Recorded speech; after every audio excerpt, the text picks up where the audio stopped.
May truth be spoken and truth be heard. A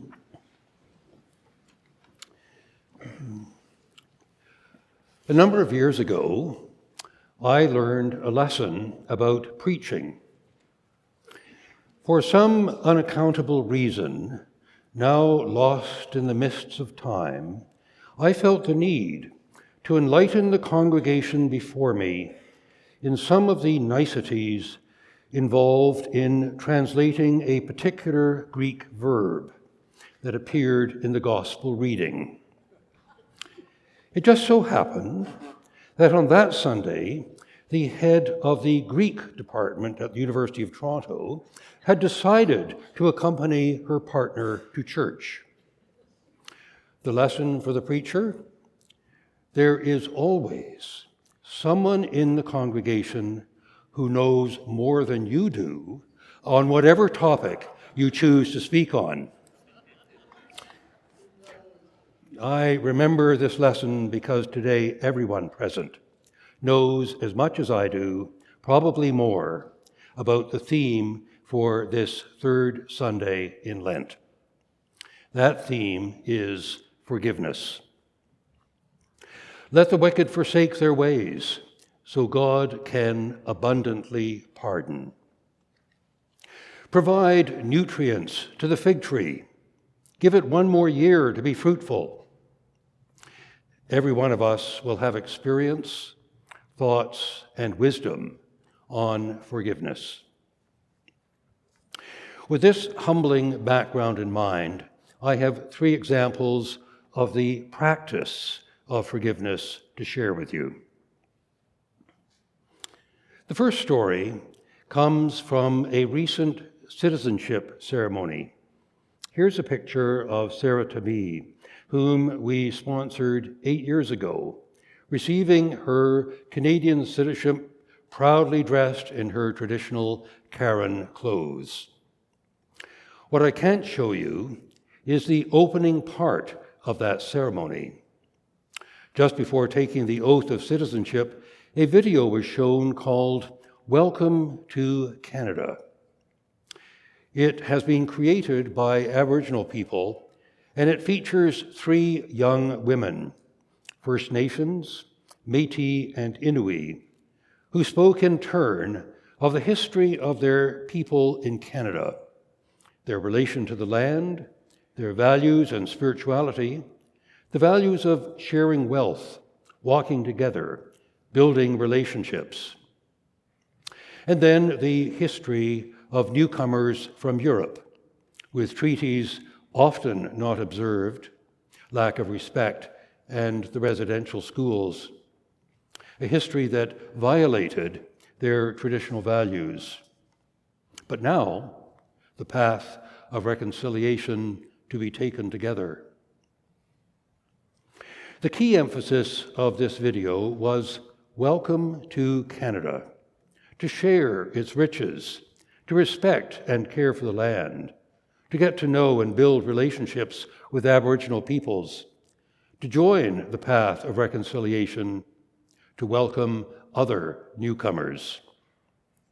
The young women were positive, self-confident, hopeful, and generous in their welcome to this country. Why is this an example of forgiveness? I think the video was saying that by becoming a citizen of this country, newcomers are entering a history and a land in which great wrongs have been done, but also a history in which those wrongs are truthfully acknowledged, and a path forward of forgiveness and reconciliation is being forged. For new Canadians, there is an invitation to get to know Indigenous people, to appreciate their culture and values and spirituality, and to find oneself within that history of Indigenous and newcomer. Furthermore, you are invited to make a new story and to become welcomers. I've no idea if those three women had forgiven the historic wrongs their peoples had suffered, but it was clear they were not weighed down by them, nor were they attempting to weigh down newcomers with the past. Forgiveness and reconciliation are not the same things, but they are related. Perhaps as we pursue the long path of reconciliation and take actions and make efforts, we may also open the doors for forgiveness. Forgiveness takes us into the past. If we have been the perpetrator, we acknowledge our past actions or inactions and their consequences, seeing the distress they cause, feeling remorse and guilt, taking responsibility, and we ask to be released and freed from this burden. We say, "I'm sorry."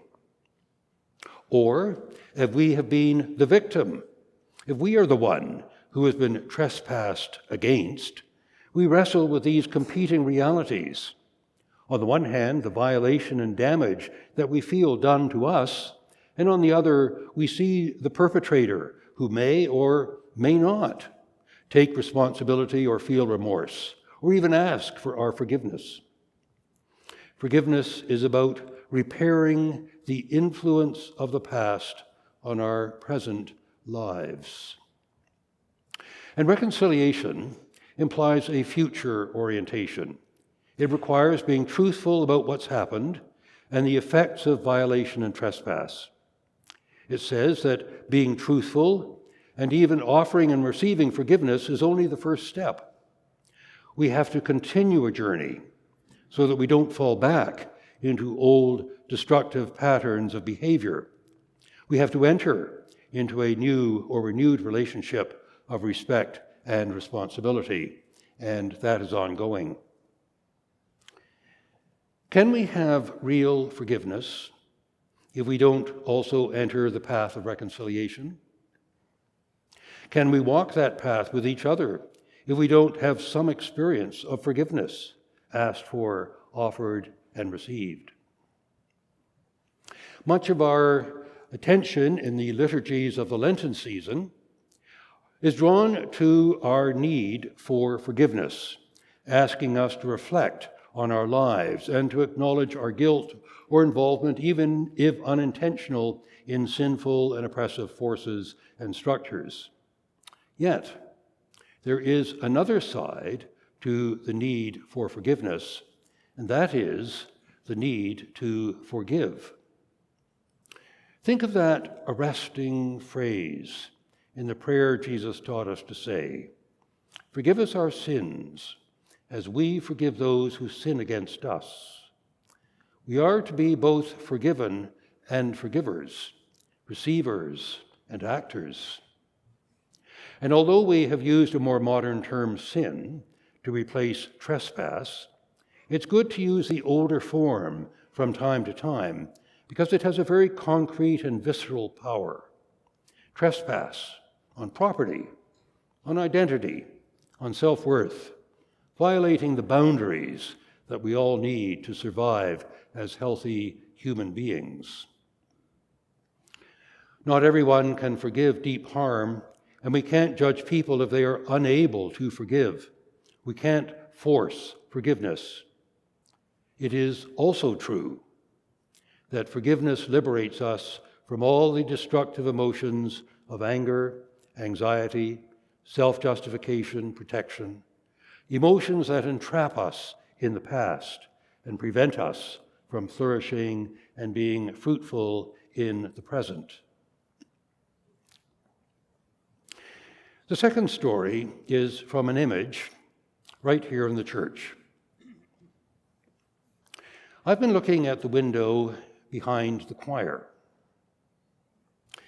It's a window born of the immense grief that must have been felt by many members of this congregation who lost loved ones, mostly men, fathers, sons, brothers, friends, in the First World War. How to make sense of this senseless slaughter and suffering? And so we see images of Jesus in the midst of the wounded and exhausted soldiers. Jesus on the cross, sharing in the suffering. The resurrected Jesus being present in the background despite the horrors of war. This window represents a profound shift in theology, from a God who fights on the side of a righteous cause to a God who suffers. But I'm also aware that the soldiers are all from one side, representing the loss felt by this parish. I don't hear the crucified Jesus saying, "Forgive them." In 1994, the Canadian base of NATO operations in Lahr, Germany, was closed after 27 years. It was a part of the defensive alliance that emerged after the Second World War. But Lahr had an earlier history as a center of German air travel and military innovation and production, stretching back to 1913 and continuing into the years leading up to World War II. If you left the Canadian base and wandered into the city of Lahr and found yourself in the Central Park, you would encounter a massive First World War memorial to the dead of that city. It was not like our church window.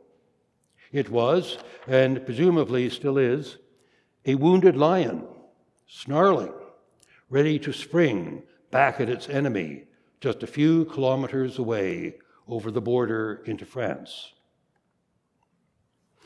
The post-First World War period was marked by retribution, not reconciliation, by punishment, not forgiveness, by the complete humiliation of the German people, and that made fertile ground for feelings of revenge, wounded national pride, and the rise of Nazism. By not pursuing forgiveness and reconciliation, we are opening the door to evil. The third story was a recent news item, and it came back to me most poignantly as I listened to Stephen's reflections last week on the meaning of home.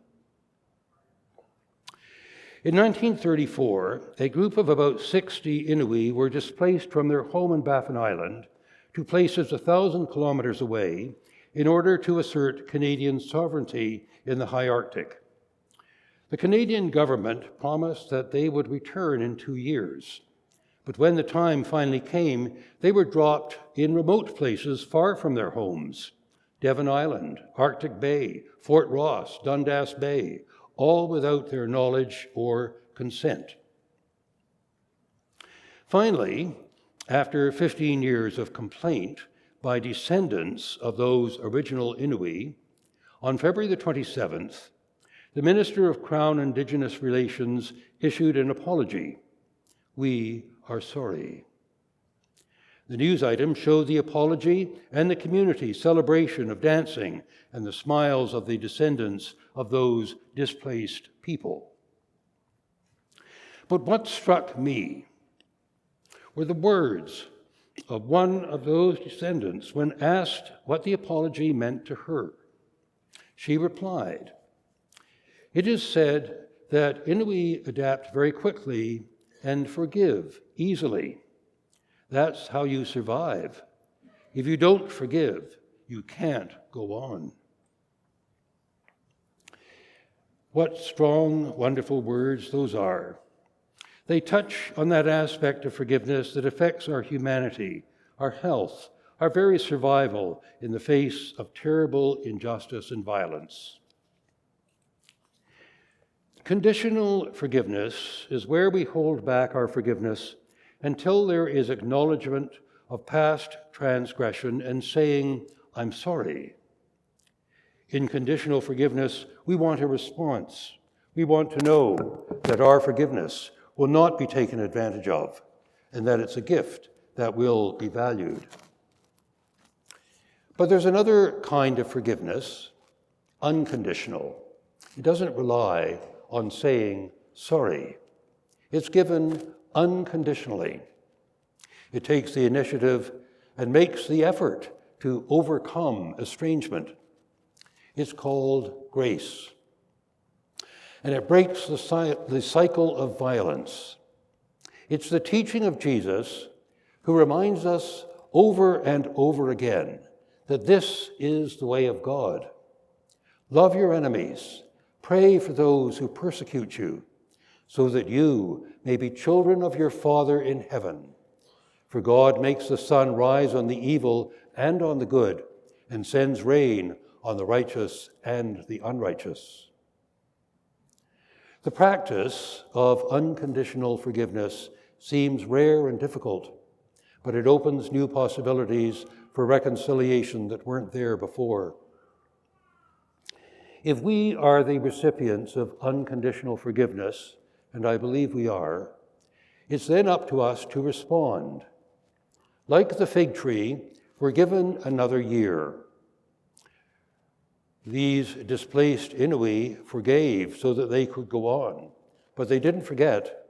They gave the Canadian government 90 years to catch up, to say sorry, to offer modest compensation, and to begin a new relationship. Was this a Canadian story of unconditional forgiveness? Unconditional forgiveness. Perhaps the ways of God that are not our ways include unconditional forgiveness.